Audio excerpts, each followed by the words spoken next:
مفتی صاحب میں 3 سال سے بے روزگار ہوں, مجھے کب جاب نہیں مل رہی اور والدہ کی طبیعت بھی کافی دنوں سے خراب ہے, ان پر جادو ٹونا وغیرہ کس طرح آتے ہیں؟ بکواس ہے, کوئی والدہ پہ جادو ٹونا نہیں ہے, الو بنایا کسی نے.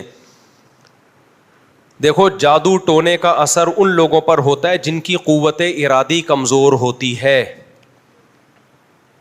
جو یہ سمجھتے ہیں کہ اثر ہوتا ہے تو ان پہ ہو جاتا ہے, جو یہ سمجھتے ہیں کچھ بھی نہیں ہوتا ان پہ کسی کا باپ بھی کچھ نہیں کر سکتا.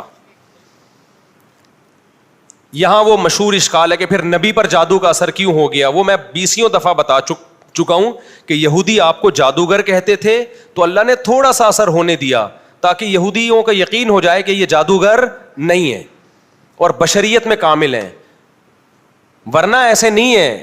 انہی بے وقوفوں پہ اثر ہوتا ہے عام طور پہ جو اثر قبول کرتے ہیں. پیغمبر پہ کیوں ہوا وہ میں نے بتا دیا, حالانکہ پیغمبروں پہ جادو کا اثر نہیں ہوتا, لیکن اللہ نے پیغمبر پہ ہونے دیا محمد صلی اللہ علیہ وسلم پر, تاکہ حالانکہ آپ تو دنیا کے ذہین ترین انسان تھے اور قوت ارادی انتہائی مضبوط, آپ نے کہا میرے ایک ہاتھ پہ چاند اور ایک ہاتھ پہ سورج رکھ دو, میں اپنی دعوت سے پیچھے ہٹنے والا نہیں ہوں.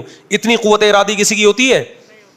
لیکن پھر بھی اللہ نے اثر ہونے دیا تاکہ یہ بھی الزام بری ہو جائے بھائی کہ تم کہتے ہو نا جادوگر ہیں, تو نارملی نہیں ہوتا. میں جادوگروں کو چیلنج کرتا ہوں, یار کچھ ہمارا بھی کچھ بگاڑ کے دکھاؤ, ان کے پاس کچھ, اگر دیکھو ان کے پاس جنات اور یہ سب چیزوں کی طاقت ہوتی تو یہ تمہارے محتاج کیوں ہوتے, یہ دکانیں کھول کے کیوں بیٹھتے, یہ ان کا تو یہ سارا کام بے روزگاروں کا ہے. کبھی کسی ڈاکٹر کو دیکھا روحانی علاج کر رہا ہو؟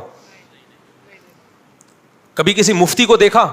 آپ کہہ سکتے ہیں مفتی فلاں روحانی عامل ہے, وہ مفتی نہیں ہے, وہ روحانی عامل ہے, اس نے مفتی لگا دیا اپنے نام کے ساتھ, ورنہ سچی مچی کا کوئی مفتی روحانی عامل نہیں ہوتا کیونکہ اس کے پاس ایجوکیشن ہے نا. کبھی کسی کاروباری آدمی کو دیکھا روحانی عامل؟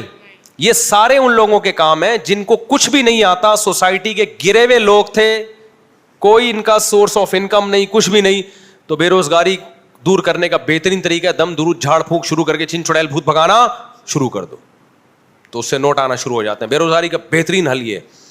تو اس لیے آپ کی والدہ پہ کوئی جادو وادو نہیں ہے, دماغ سے نکال دیں. جس گھر میں ہم لوگ گئے ہیں وہ گھر بہت بھاری ہے, اوئے ہوئے ہوئے ہوئے, آپ نے ترازو میں تولا ہوگا اس گھر کو. ہم پہ قرضہ بہت زیادہ ہے, اور جس کے دماغ میں ایک دفعہ یہ آ گئے کہ مجھے جاب اس لیے نہیں مل رہی کہ مجھ پہ جادو ہے, مجھ پہ, اب تو گئی زندگی برباد.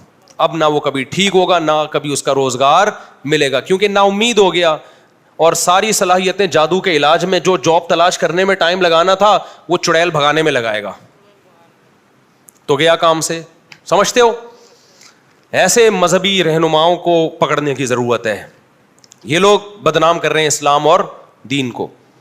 ہم پر گردہ بہت زیادہ ہیں, چھوٹی بہن کی آنکھوں کا مسئلہ ہے, ان کی اللہ وہ بیچاری کی آنکھ ضائع ہوئی, اللہ تعالیٰ شفا دے بھائی. دوسری کو خطرہ ہے, گھر میں بہت زیادہ پریشانی ہے, کوئی وظیفہ بتا دیں.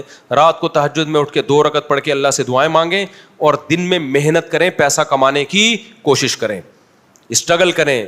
وظیفوں میں ٹائم لگانے کے بجائے وظیفہ تو دعا مانگے, وہ تو مانگنی ہے دعا, تو مسلمان کا تو ایمان اللہ پہ ہے, کثرت سے دعائیں مانگے اور دبا کے محنت کرو. اور جو کہے نا جن ہے بھوت ہے چڑیل ہے, میری طرف سے ایک لگا دو اس کو اپنی ذمہ داری پہ.